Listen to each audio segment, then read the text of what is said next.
Last week, we introduced the class with an explanation of the content that we're going to be exploring over the course of the series. And the question that we'll be exploring, right? What does it mean when we sanctify a holy place?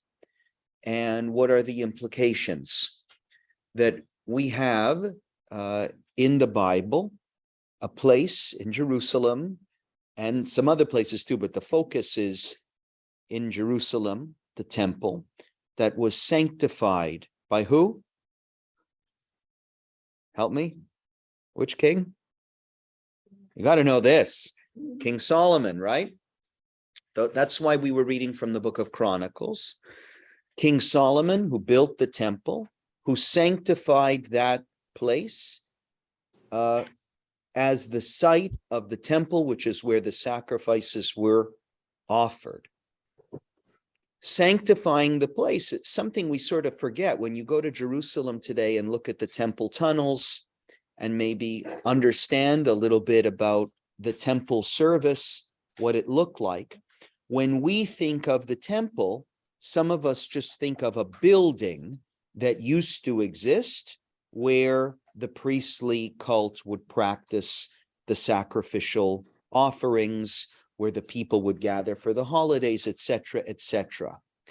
We don't think about the underlying reason for the temple's location on that hill, right? But that hill, the presence of the temple on that hill, the sanctity of it is taken for granted by the tradition. In fact, as I mentioned last week, some say that that was the mountain where the world was created. That was the mountain where Abraham sacrificed his son, or didn't sacrifice his son in this week's parasha.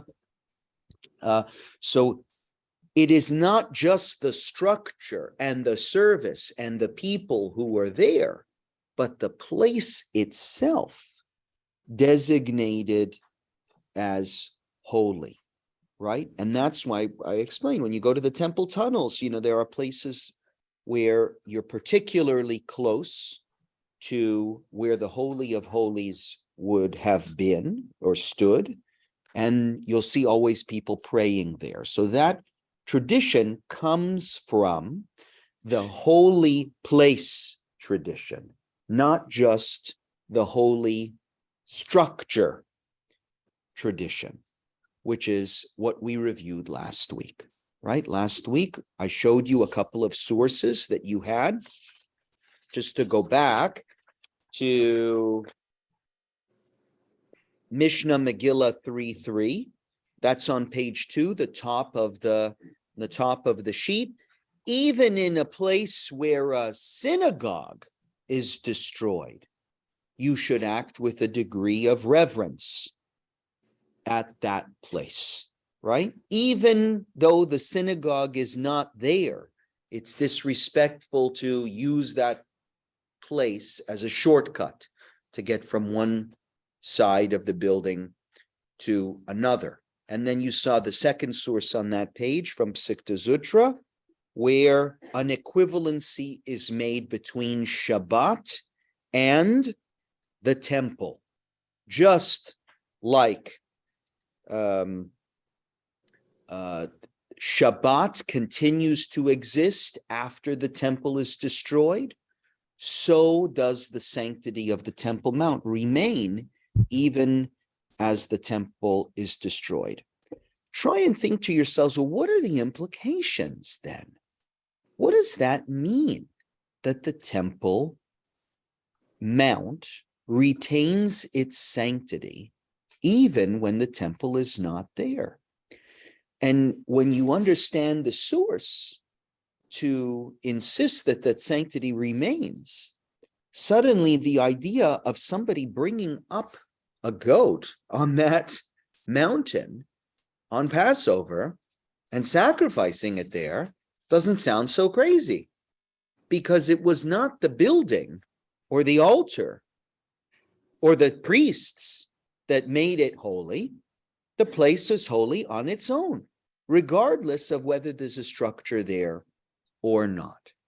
That's the religious side of the implications. But look at the political side of the implication there as well, right? You know, we just had a big election in Israel last week.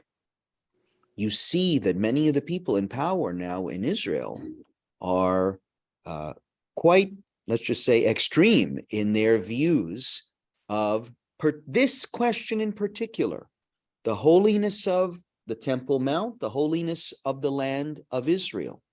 When it is the land that's holy, not the people, or not just the people or the structures, but the land itself, parting with it or negotiating or compromising with that land becomes much more difficult, doesn't it?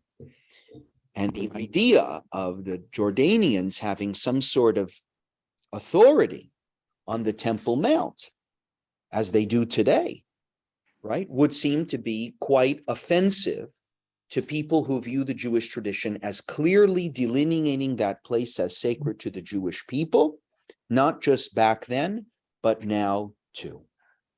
So there's a lot at stake in this discussion.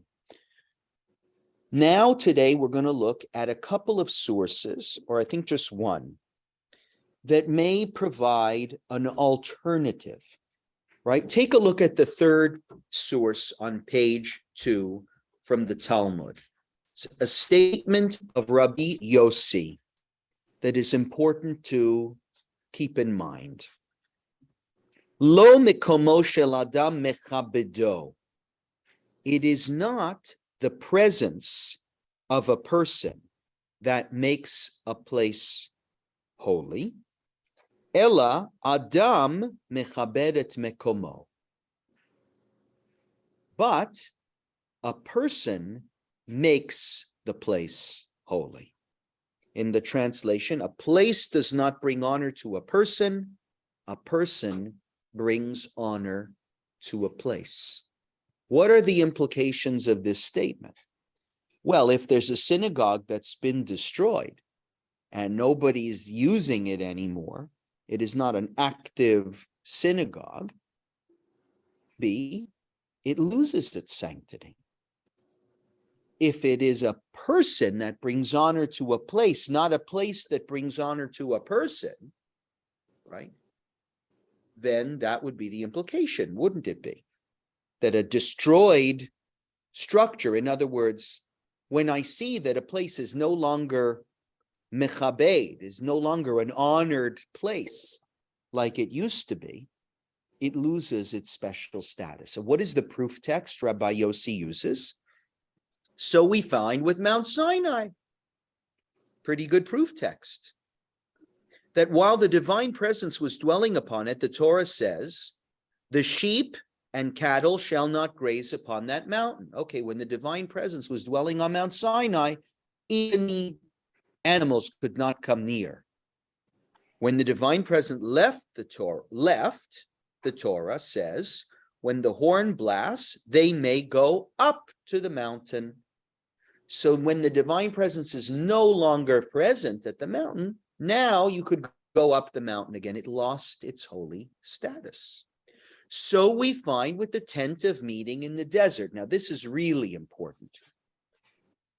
So the first proof text, think about that. Rabbi Yossi's statement is, it is not the place itself that is holy, it's the people that make it holy.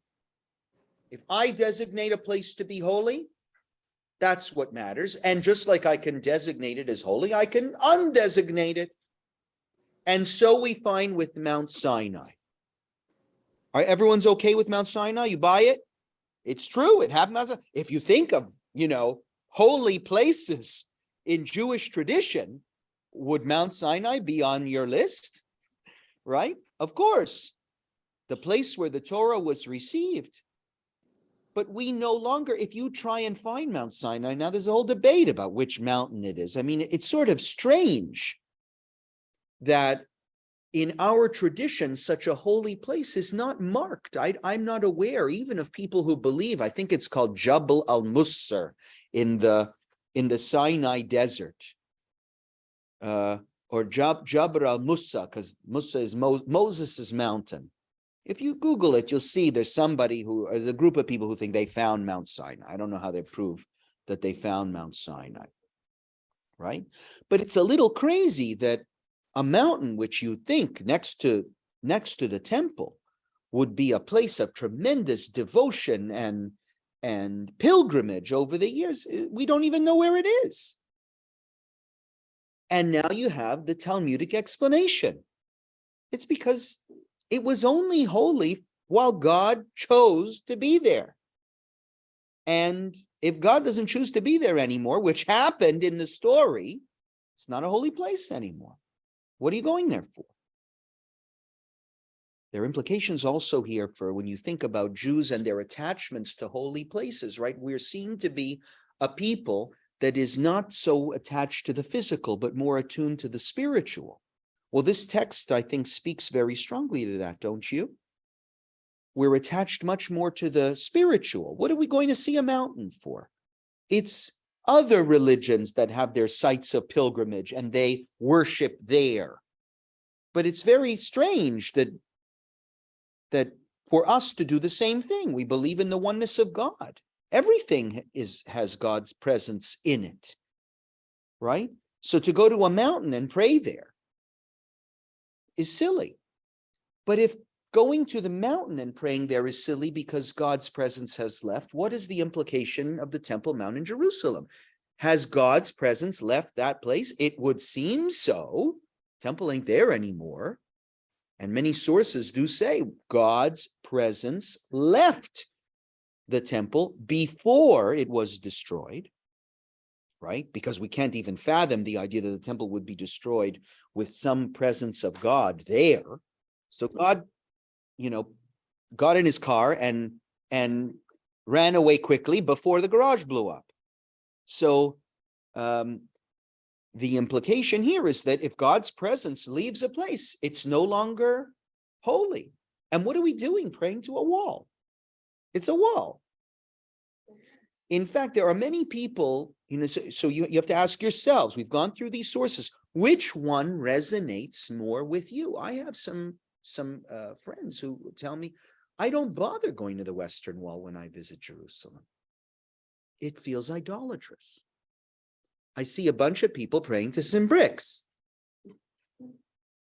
But why is that a holy place?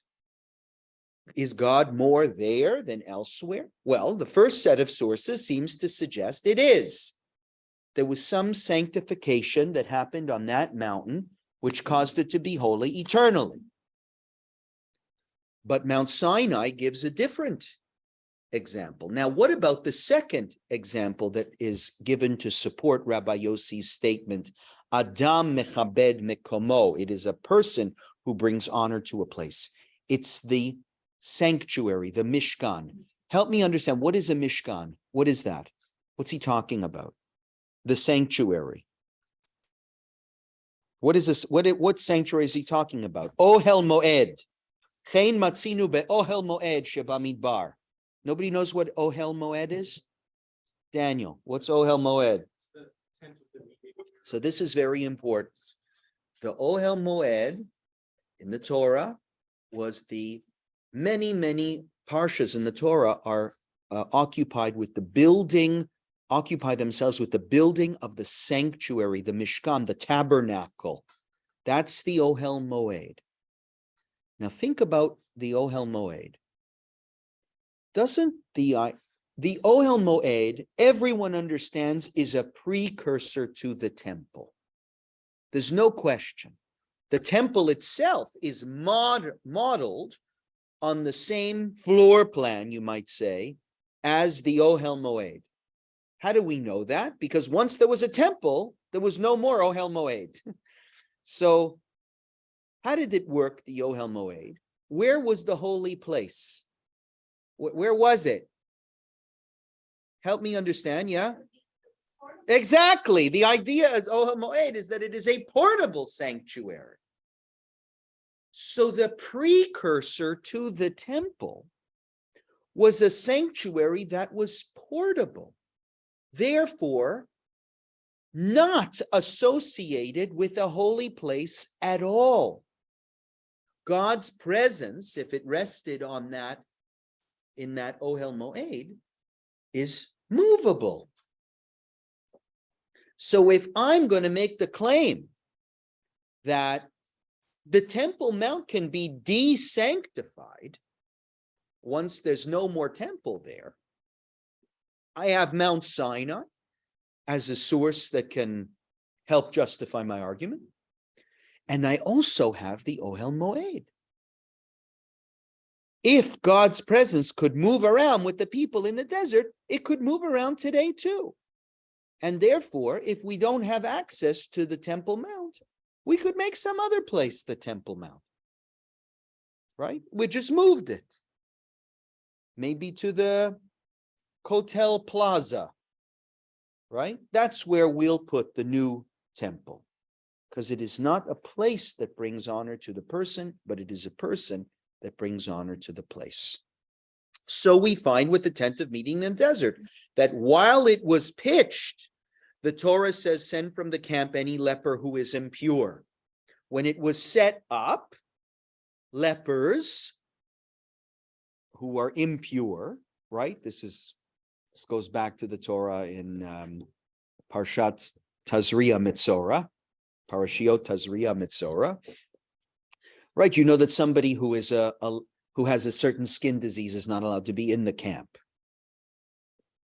So that applied when the Ohel Moed was up. But when the curtain was rolled away, when it got packed up into the U-Haul and we're moving forward to the next destination, those of impure status were permitted to enter. Impure people were allowed to be with the camp because that holy presence of the tent of meeting, the desert sanctuary, was not there. Are you with me in understanding how these two examples, the tent of meeting and Mount Sinai, bolsters the case that we can compromise with the holiness of the site of the Temple Mount? That the people who are there praying to a wall are praying to a wall because it is a person that brings honor to a place, not a place to a person. That last example of the tent of meeting is a frightening example. Because the tent of meeting, okay, you can say, all right, Mount Sinai was different. That was for a one-time event. But the tent of meeting is the temple. That is the temple before there was a temple. So the examples are very, very close.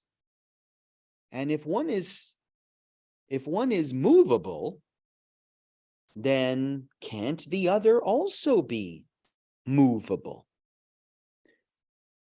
Yes, questions, Ross. Okay, so help me understand why there's so much controversy then about the Temple Mount now. No, but we have two, so let's remember. This morning, we did the sources that advocated for a position of flexibility.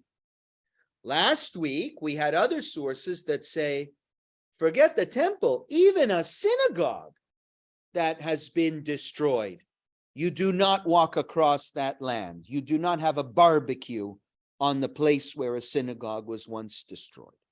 There is something that we believe in Judaism that is hard to describe, but it is we call it holiness of place. It's hard to think about it because you can't see it.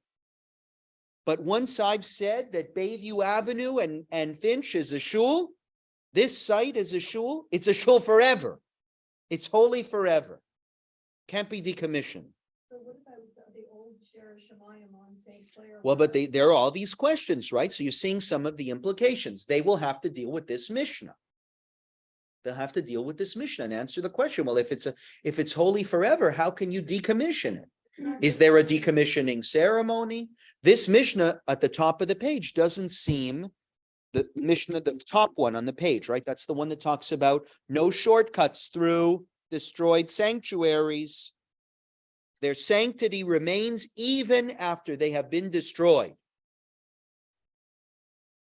So do we believe in Judaism that a place can be holy, regardless of whether people are actually using it for holy purposes or not? Or is it the fact that people are using it for holy purposes that makes the place holy? Right? Yes. Like Yavne and other burial places of sages that are flocked to by the. Yeah, so we're going to get there. So what about, the question was, what about other holy places? Are they holy places forever? But you can see how you could have two approaches, right? One is when a site is used as a place for worship, it retains its status forever. And then you'll have to deal with even synagogues that have been destroyed, maybe graves of holy people that you want to build a highway on, other holy sites. Or you have this other source which says you can ignore all that. There is when God's presence is no longer there, and you can parse that up in different ways you want to. What does that mean, that God's presence is no longer there? It seems pretty clear that we can make that case for the Temple Mount, because there's a lot of sources that say, God's presence did leave the mountain before the temple was destroyed. The archaeologists in this. Yeah. Okay, so now let's look at where Jewish law seems to end up on this question when it comes at least to the Temple Mount. We're on page 3, Mishnah Eduyot. This is an interesting Mishnah because it seems there is no other source that contradicts this anywhere. So when that happens, this is going to be law. So let's see what Rabbi Yehoshua says here. The Mishnah begins with a statement of Rabbi Eliezer. Do you see where I am on page 3? I heard a tradition that when they were building the Heichal, remember the Mishnah is written when? When is the Mishnah from? Before I read the source. Right, 2nd century after, in the Common Era, meaning is the temple around or is the temple destroyed? Right. When the Mishnah is being edited, the temple has already been destroyed. Rabbi Eliezer and Rabbi Yehoshua live post-destruction. I heard a tradition when they were building the Heichal. What is the Heichal? That is the structure within the temple that houses the Holy of Holies. If you ever seen a picture of what the temple would look like, it's the tall center part of the temple plaza. They would make curtains for the Heichal and curtains for the courtyards. But with regard to the Heichal, they would build from the outside in. Okay, so what does that mean, the outside in? Picture this table. For those online, we've got a square table here. Let's say we designate this place as being the Heichal. And I have these curtains that I want to hang up to decorate the Heichal. Where would I, the curtain hanger, where would I stand when I am when I'm decorating the Heichal? It says they would build from the outside in. So I would stand outside. I wouldn't go in to the space. Now, why would I not go in? Well, we've learned, right, that the Holy of Holies, only the high priest can go in. But what's interesting here is the temple has not, in this story, has the temple been sanctified yet? No, they're building it. So the building, even at the building of the temple before the grand opening, right? There was a tradition that the way it was decorated still respected the holiness of the place, which teaches us, which argument does this help? The flexible, movable argument or the permanent and fixed argument? This is the permanent fixed argument, that because that place was sanctified, let's say by King Solomon earlier, I believe here Rabbi Eliezer is talking about when they rebuilt, when the second temple was being built. So the site was already holy, but when they were building it, they still respected the fact that once upon a time, the Holy of Holies stood there, X marks the spot, we don't go inside. Yes. Rabbi. Correct. Only the high priest was allowed in the inside. But that would include the building. Correct. Correct. So they had to be a jack of all trades.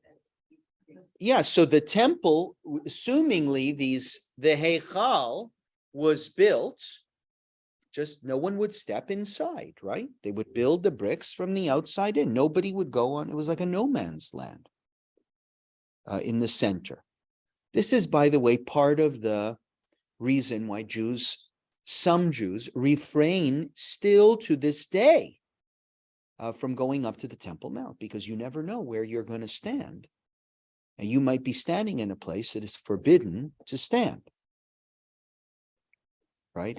So once we know where the spot is, we can build from the outside in.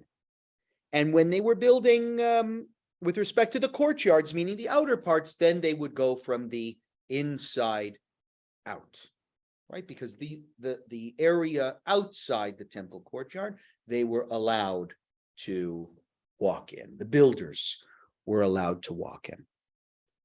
So this would help us understand that the holiness of the Temple Mount is permanent, fixed, is still there, regardless of whether there's a structure there, a building there, or curtains there. Now, Rabbi Yehoshua's statement, who sort of makes this clear. I heard a tradition that sacrifices can be offered on the Temple Mount, even in the absence of the temple. One can eat the most sacred items, even though no partition marks the boundary of the temple, and that one can eat the lesser sacred items and Maaser Sheni. I'll explain that to you. Even though Jerusalem's walls are no longer standing, because the original sanctity sanctified these places in their own time and for all time in the future. Rabbi Yehoshua's statement has no, but another rabbi taught this. Now, very often in the Mishnah, you'd say, well, this is what Rabbi Yeshua said, but there's a contrary statement or Mishnah elsewhere. Does not exist anywhere in the Mishnah, which means we take Rabbi Yehoshua's statement as law. You may never have come across this source, but this is a frightening and very important source in the Mishnah. The Mishnah basically says that the temple's destruction is irrelevant to the sacrificial order, is irrelevant to the rules of when you sacrifice and when you do not. It was not the building that was holy, according to Rabbi Yeshua. It was the space, because Kiddusha Rishona, Kidsha Lesha'ata, V'Kidsha Le'atid Lavo. When it was sanctified, there was a special pronouncement over that place. Kidsha Lesha'ata, Sha'a in Hebrew means the hour. The implication here, or the meaning here, is it was sanctified for that time, V'Kidsha La'atid Lavo, but it was also sanctified for all time.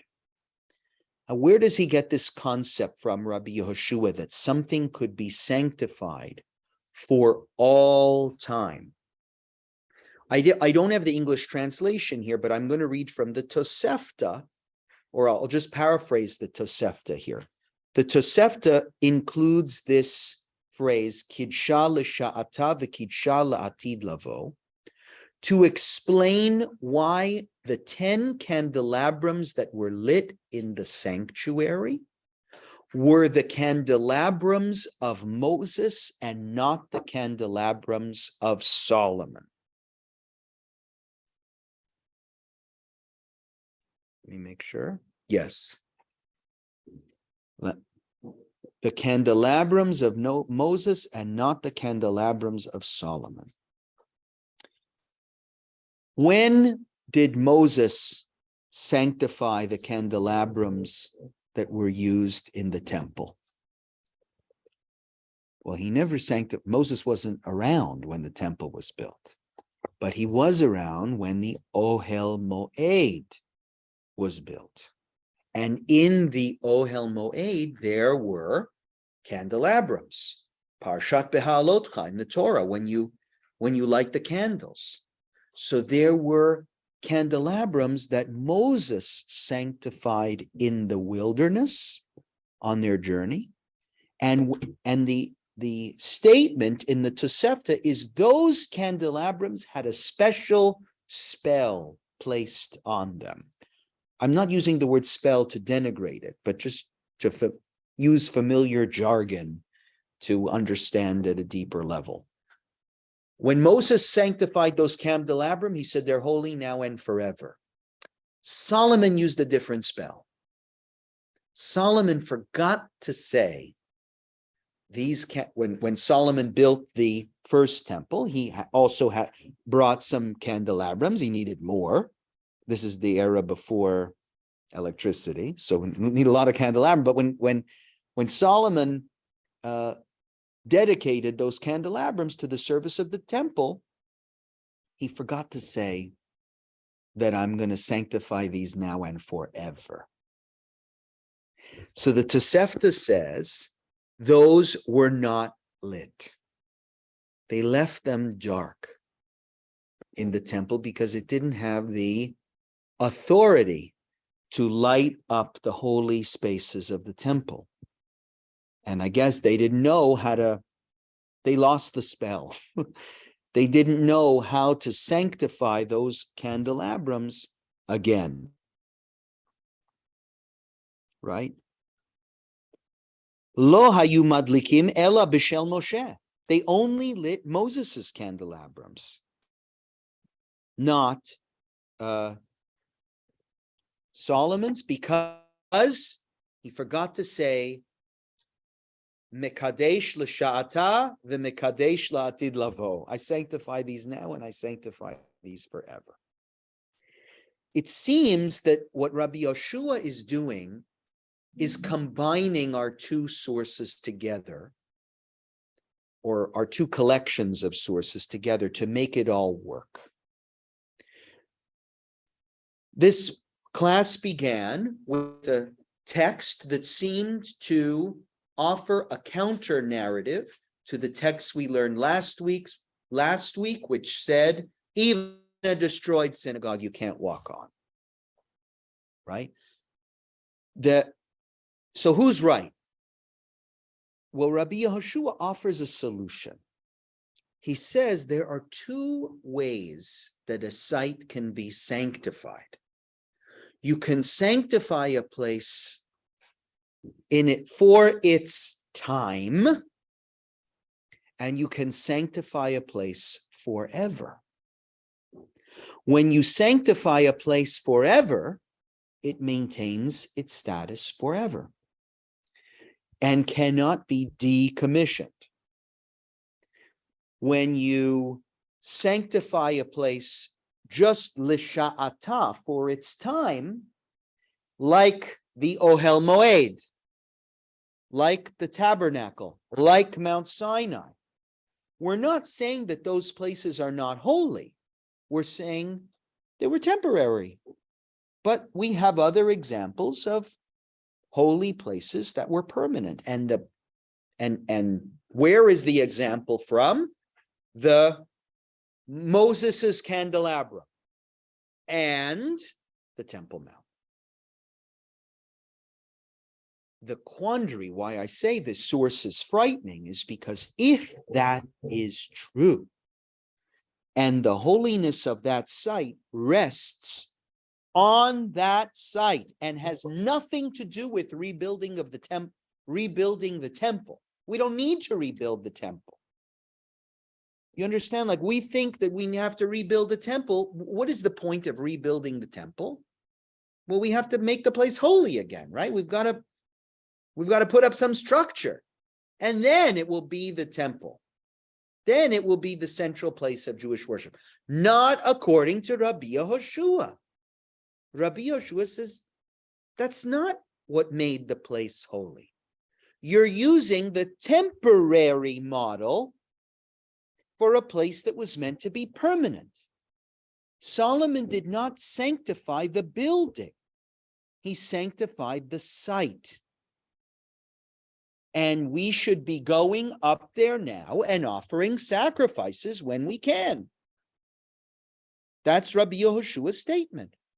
Go up there, eat your sacrifice. Eat your maaser sheni. Maaser sheni is the tithe that had to be eaten in Jerusalem. There are certain holy foods, once consecrated to the high priest, could only be eaten on the Temple Mount. Eat them now.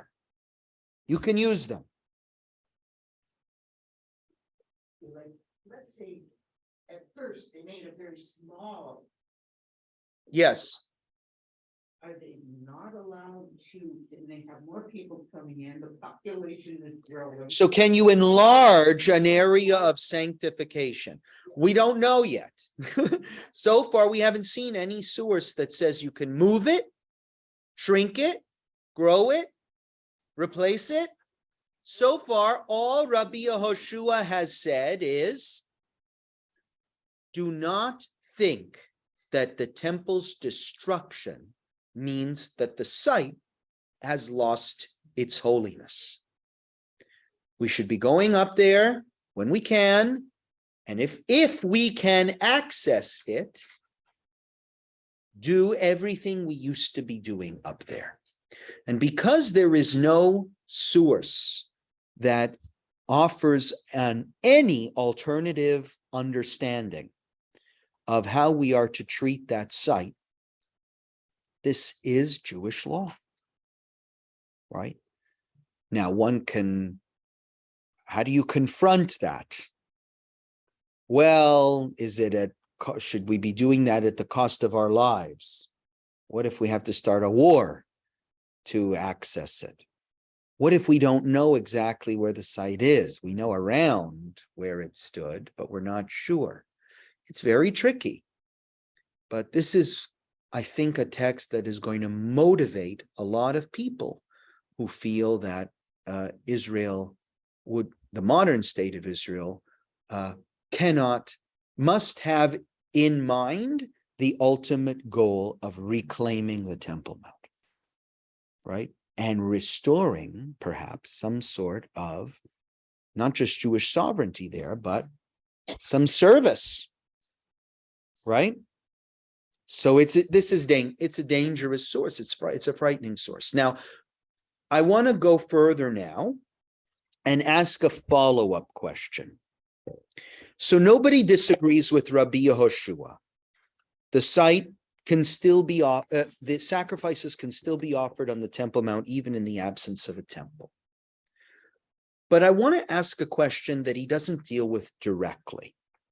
He talks about sacrifices being able to be offered at the temple, but he doesn't say anything about sacrifices and the potential of offering them elsewhere, right?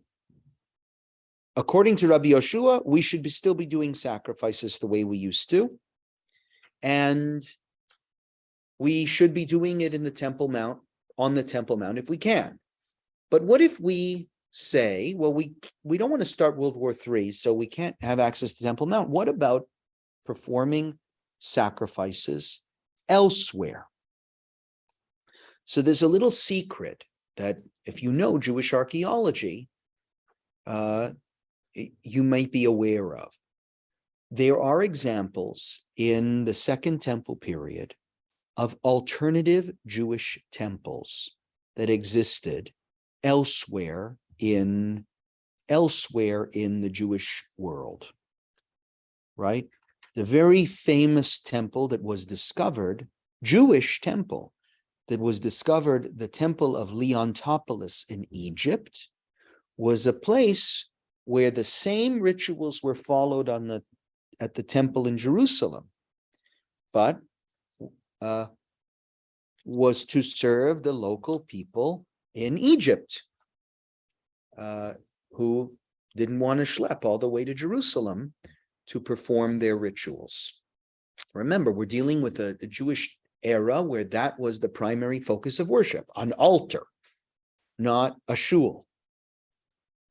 So I ask the question because the rabbis must have been aware, we know actually that they were aware that other sites were permitted in the Second Temple period, and that other sites of worship were certainly permitted before the temple was constructed and sanctified by Solomon. Can you think of an example of where a temple was or a shrine was constructed before Solomon's temple? Think Rosh Hashanah, day one of Rosh Hashanah. Think of the Haftorah. What's the Haftorah on the first day of Rosh Hashanah? No.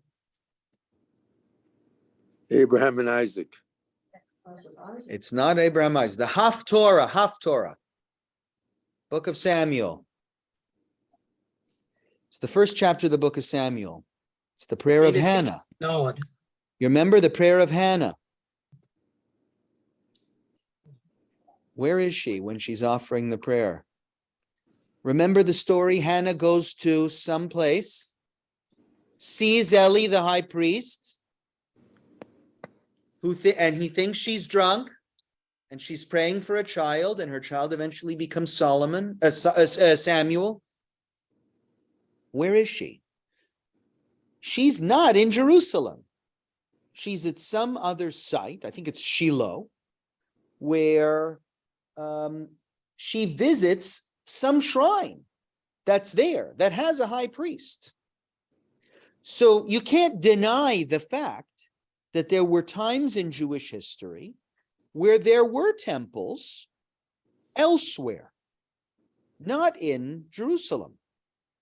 So if we could move the temple around in the wilderness and could move the temple around before the temple was built and have different shrines, then couldn't we do that now?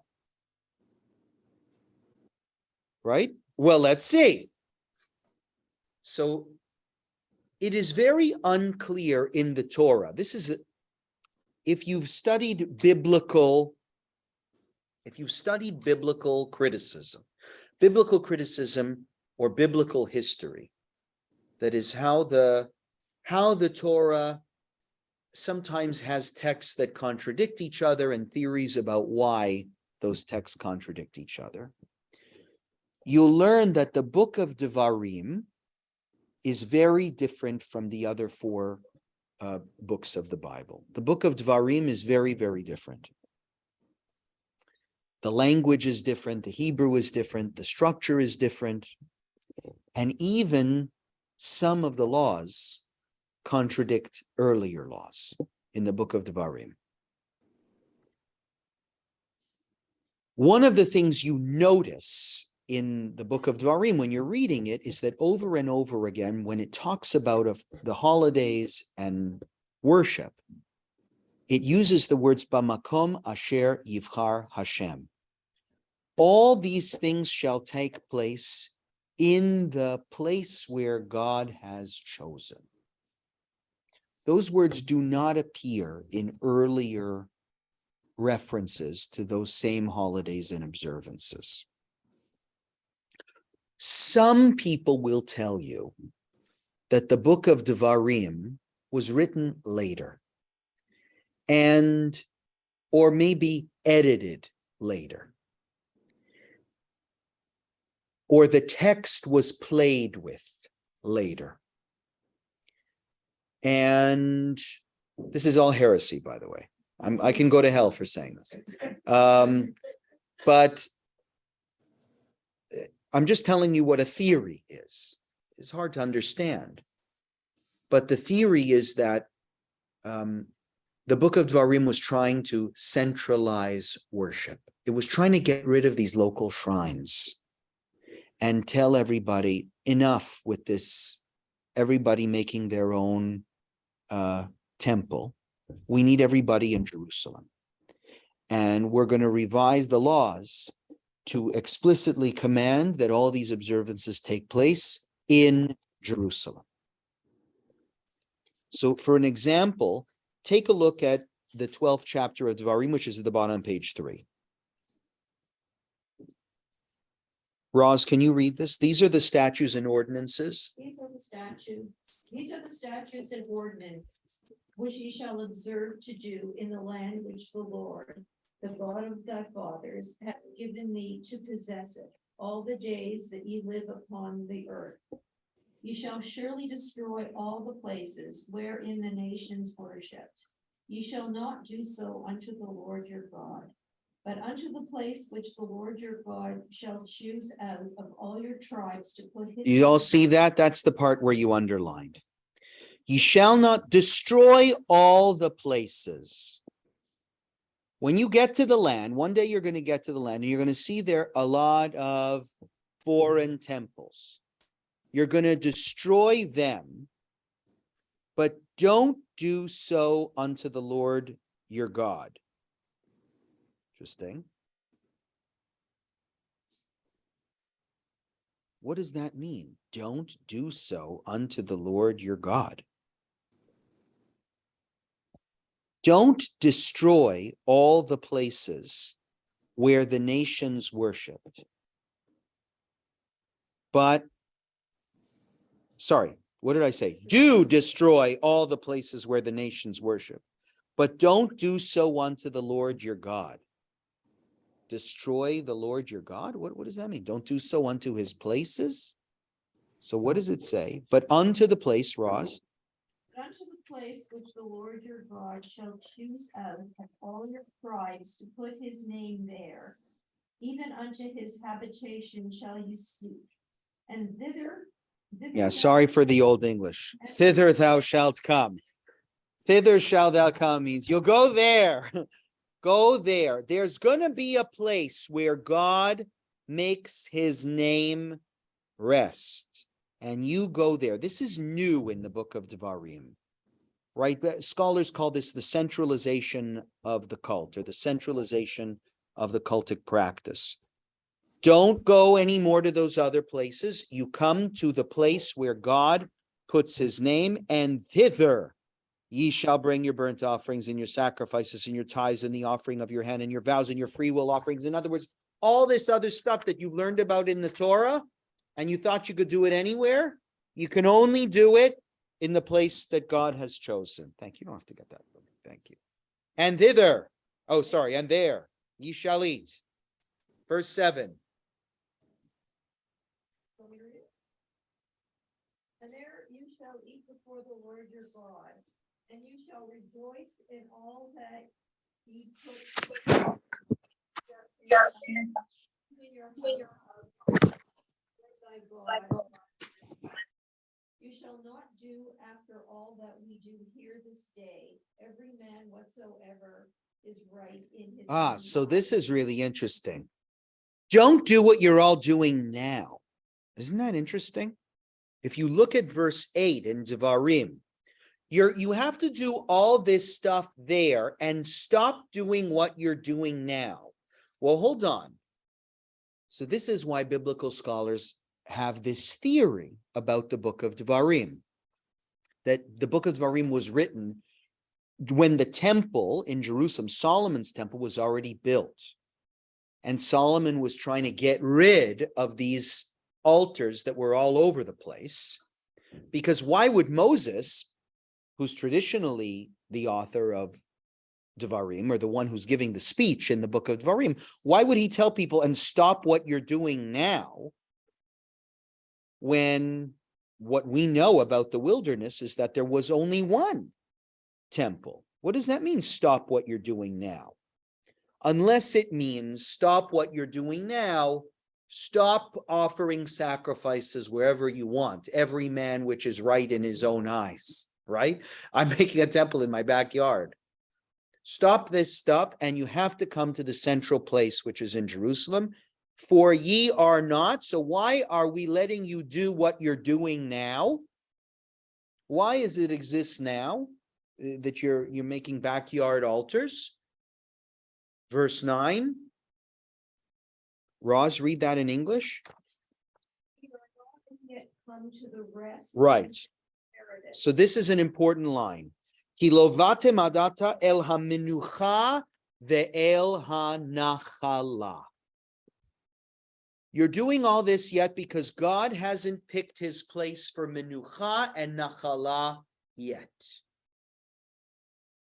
So far, you have no menucha and nechona. What is menucha? Where does that word, what does that conjure up as you think of that word menucha? Usually Shabbat is called a day of menucha. So there's a time when God is going to make his name rest, like we rest on Shabbat, in a certain place. You're not there yet.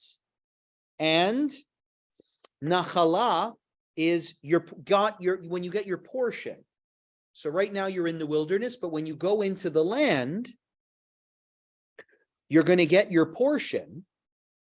You Jews will get your portion. You'll kick out all the other people, and it will become a Jewish land. And that's when you will come and do all your sacrifices in the place where I have chosen my name to be. Are you with me? That last verse is important because it doesn't make sense. Why doesn't it make sense? I'm not giving you the answer to this. I'll wait here all morning until someone tells me.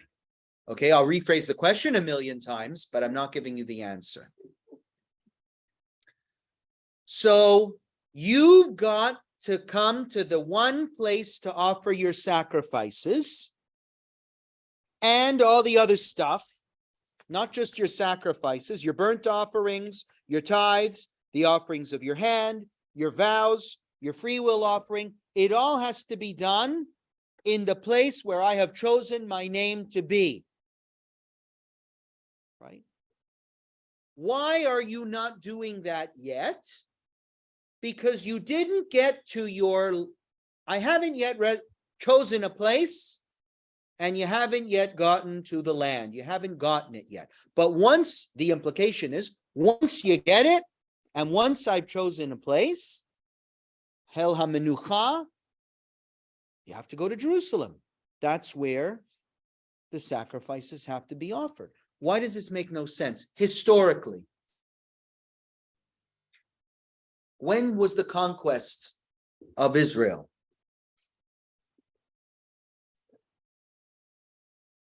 No, not the destruction of the temple. At what time, where in the Bible do we actually capture? So Moses dies at the end of the Torah.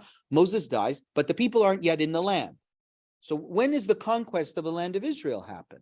We're still standing on the other side of the Jordan. When do we go in and take the land? Joshua's war. Someone said it online. Joshua's war. Joshua, right. Yeah. So it's the next book of the Torah, of the Tanakh. It's when Joshua leads the people to make the land their own. Now, if we're following the Torah, what happens once we capture the land? We've got to sanctify We've got to offer our sacrifices where? in the land. Where in the land? We don't know. We know we have to do it in one place. The Torah says we have to offer a sacrifice in the place God has chosen. But that's not what happens. I just told you. Where was Hannah when she prayed? She was in Shiloh. She went to Shiloh. Shiloh's in the north, right? It's not where, and we have many examples in the Torah of other altars being set up in many other places. City of Nod. So, if the Torah is saying, when you take over the land, you have to go to the place where and do all your sacrifices in the place where God has chosen, either the people ignored that commandment completely, but you would imagine that if that was to be the case, then it would be recorded in the book of Joshua that God was very angry with the people, that they didn't listen and they should have gone to Jerusalem and gone to the place, or maybe God would have chosen the place sooner, right? Not waited until King David to point out that Jerusalem was going to be a holy city. Why would we be allowing all these other altars to exist elsewhere in the first place? So all of this leads, you can see now that this is evidence for the theory that the book of Devarim is pretending to speak in the past when it's actually speaking contemporarily. It's what the book of Devarim might be saying is, now you have an inheritance. Now God has rested his name in a particular place. We're not going to go through the details of how exactly that happened, but now you have it. Stop with these backyard barbecues. Everybody must come to Jerusalem to offer the sacrifices. That is a theory. But of course, the rabbis don't accept that theory because that would be heresy to claim that a book of the Bible is written in the future and pretending to look back into the past. So instead, what you're going to see in these coming sources are different explanations of the word menucha, the resting place of God, and nachala. Nachala is the inheritance. Menucha means rest. The same verse in the Torah uses these words. Are they the same? How is God's resting place different than your inheritance? Think of who the active subject is in these two words. The Torah says you haven't yet gotten to the menucha or the nachala. Who makes the decision to rest in a particular place? Hashem. Hashem. Who makes the decision about whether this land belongs to me Hashem. or not? Not Hashem. Hashem. Not Hashem. Oh, The land is your inheritance when you inherit it. And not when you have title to that land, it's yours. Of course, you can say, well, but Hashem controls everything. Yes, I understand that. Hashem controls everything. But we have absolutely no control over whether God decides to rest his name in a particular place or not. But it seems that this nachala is more or less clear. When we entered into the land and conquered it and made it our own, it became our nachala. That's clear. We had control over that. The land was ours. Now use these two terms to jump to today, just as an example of how they're different. Is the Temple Mount a place today of the menucha or of the nachala? And then I think you'll understand what I'm getting at. The Temple Mount today is definitely our nachala. It's ours. We control it. Okay, we've let the Jordanians in, but we let them in. And if we decide not to, we can make that decision as well. But is it a place of menucha? Is God resting it? Well, we don't know. That's not up to us. So these two words, the rabbis also read differently. And their different readings help them to develop ideas about whether one is permitted to construct other sacred places, i.e., temples, or not. We already know from Rabbi Yehoshua that the Temple Mount is Kidsha l'sha'ata v'kidsha l'atid lavo. It's holy then and forever. But he did not answer the question of whether we are permitted to construct elsewhere a temple. And it would seem that the Torah makes room for other temples. Why? Well, Moses says, in order to have only one temple, you have to fulfill two requirements. This is verse 9, Moses talking.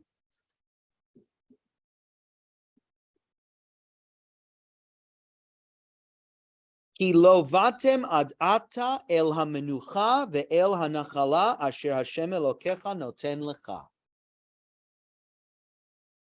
You don't need to all come to Jerusalem right now, but you do have to come to Jerusalem when a certain place, yet unnamed, but we know it's Jerusalem, is your menucha and your nachala. If you don't have that place as your menucha and your nachala, you should be going to, maybe you're allowed to go to other, maybe not you should be, but maybe you could be going to other temples. Maybe you can go back to having a temple at Shiloh or Tel Aviv, because you are not yet at the place where God has chosen his menucha and you have your nachala. Jumping to today, you could say, well, today we have the Temple Mount as our nachala, but we don't have our menucha. God has not yet said, I'm going to hang out on the Temple Mount for the next few years. Right? So since there's no menucha and no nachala, we find ourselves almost in the same period of time as the Torah imagines itself to be, speaking to the generation before they enter Jerusalem. Okay, you don't have your menucha and your nachala yet? You can build your temple elsewhere. And that holy place is not yet holy. Right? Because God's menucha is not yet there. So we're going to look, not today, but next class, at 3 different ways that other Jewish sources read menucha and nachala and develop totally different ideas about whether one should be building temples elsewhere or not. Remember that all 3 sources agree with Rabbi Yehoshua's statement. Everyone understands what I mean when I say that? Rabbi Yehoshua was clear. The Temple Mount will always be the Temple Mount, regardless of whether there's a structure there or not.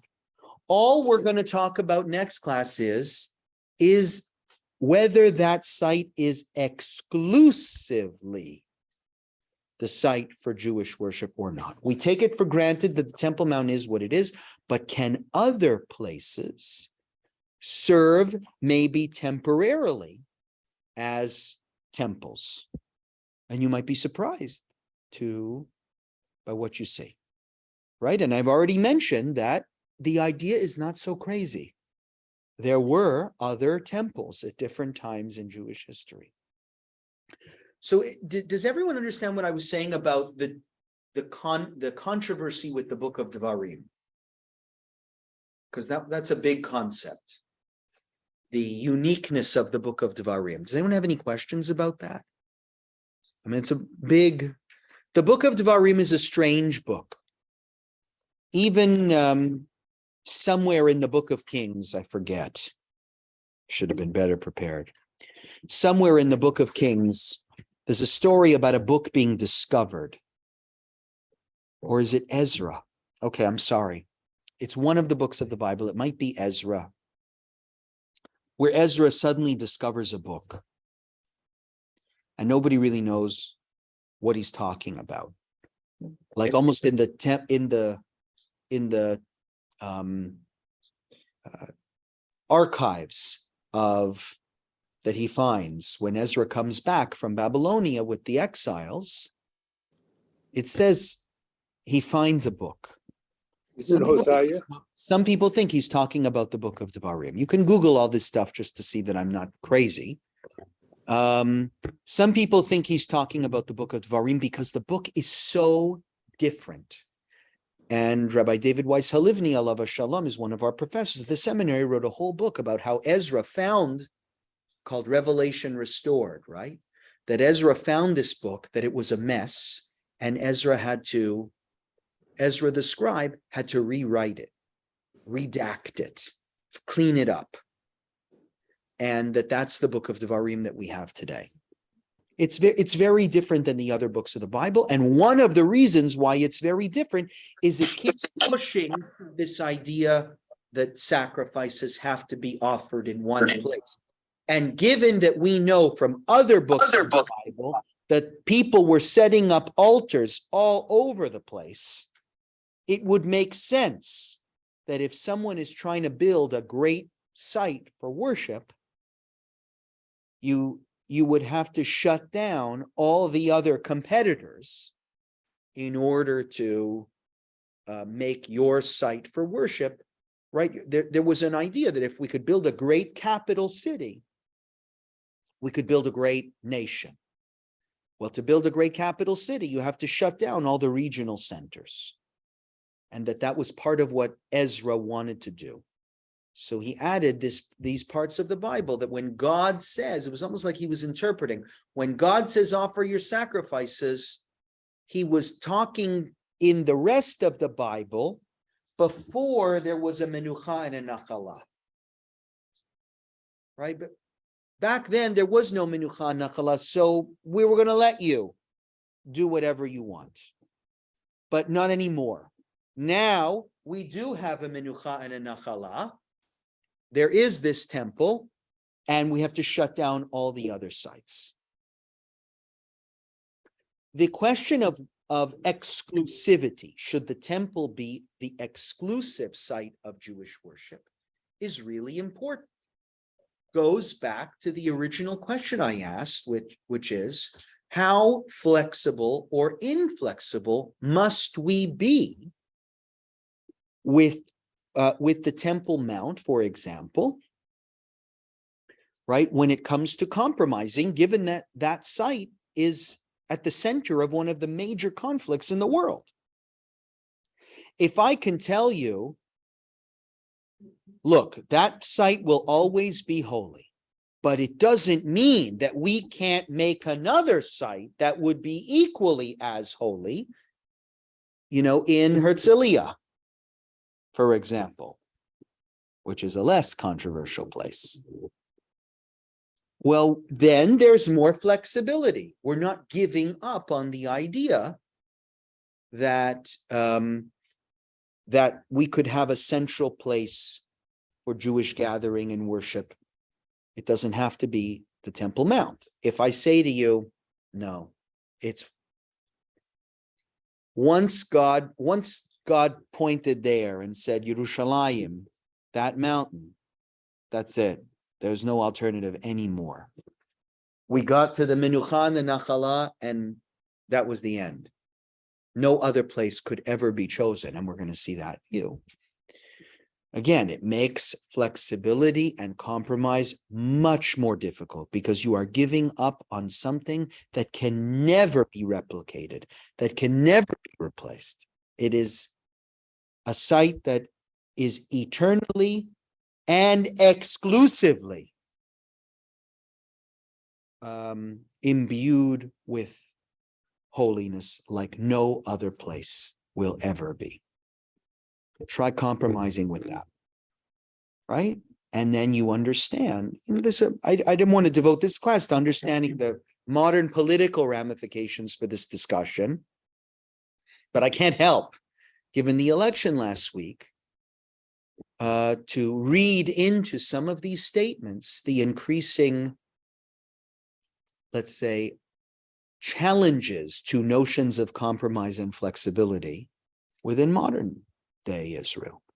As Israel becomes, more frustrated with lack of progress in the Arab-Israeli, with the Arab-Israeli peace process. Sorry, not Arab-Israeli, Palestinian-Israeli peace process, right? If this is just what it's going to be, they're always going to reject us and there's nowhere to go from here. So I think you're seeing in the election an increasing impatience with, okay, we can stop playing this game now of pretending like we can negotiate and let's just do what we have to do. And what do we have to do? Take back the land that was rightfully ours, and whatever will be, will be. Right? If you ask Ben Gvir if that's what he wants to do, I think he would be explicit and tell you. I could look it up. I'm sure he's been asked this question before, but I'm sure Ben Gvir says no compromise on the Temple Mount. And when we get the first chance we get, we take it. That's our problem. All right, everyone. I heard that, Thank Rose. you. So we'll meet next week, same time, same place. This Thanks. holy time and place. Thanks. 9:45 Thank you. on Monday or on Zoom. Thanks. Thank you, everyone. Thanks for your very time. much. You've learned. As I said, I apologize, but this is a text class, right? It should be less me talking and more us understanding the text that you're being presented with. And I promise you, we're going to just keep digging. We're still on the surface and we're going to dig deeper and deeper and deeper. Yes, Roz. Yeah. The Rabbi Yeshua's. Yes. His statement became law from the mission. He was. Yeah. in Mishnah Yeah. Torah. But on the previous page, there's Rabbi Yosef. Yeah. From the Talmud Bavli, who says. Good the question. opposite. So why is it self-law? Because he doesn't say the opposite. He's saying what you want him to say is, but the Temple Mount is the same as Mount Sinai and the Ohel Moed. That's what you want him to say in the Talmud. Just like Mount Sinai, just like the Ohel Moed can be moved around, so can the Temple Mount. But he doesn't say that. It's vaguer. He says, just like a person brings honor to a place. I mean, you don't know what he's talking about. He could be talking about a synagogue. He could be talking about a graveyard. Just like his statement is, a person brings honor to a place. But he doesn't explicitly say, and this also applies to the Temple Mount. And so when another authority says, I know that if we get the chance to offer sacrifices again, you could do it on the Temple Mount, regardless of whether a temple is standing there or not. You can't offer some weak, generic, and it's a nice phrase, but it doesn't have the clear legal implication, or that's the wrong word, the clear legal decision, conclusion that Rabbi Yehoshua had. Rabbi Yeshua was just, he answered our exact question. Is this place holy or is the building holy? And he said, it's the place. in a very extreme way. Not just is the place holy, but the destruction of the building is irrelevant. That's a wild statement, frightening. It's almost like the destruction of the temple isn't real. That was just decoration. Right? It was the place itself that was holy. God chose that place, and we just decorated it with our little building, but that is the place where God wants sacrifices restored. That's clear. Right? And so all of our minds and all of our thoughts and all of our focus needs to be on, if we really take the Torah seriously, which seems to care a lot about sacrifices, then we need to be doing everything in our power to bring them back. And we know where to do it. Not rebuild the temple, just to offer. Okay, so I'm glad you're feeling challenged and disturbed. That means I'm doing my job. Thank you, everyone.